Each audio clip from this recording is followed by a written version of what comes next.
Okay, may nga hapon no sa tanan sa Luzon, Visayas, Mindanao.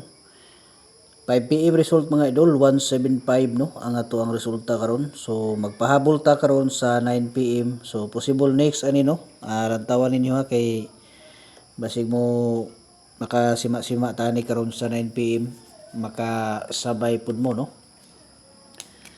So tulo ni no ka kombinasyon atong ihatag. Sabayin ninyo kung kursunada mo no.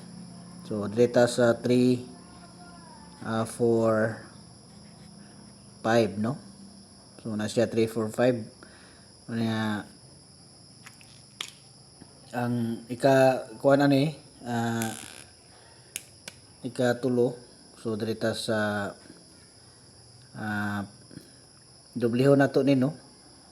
Dito sa 554 no.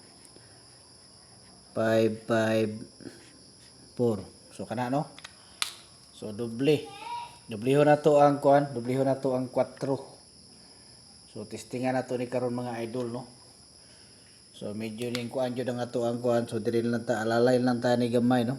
So dito sa 405 no. 405. So muna siya ato ang 3 combination pahabol no para sa 5 PM. Para sa 9 PM ni no, 9 PM.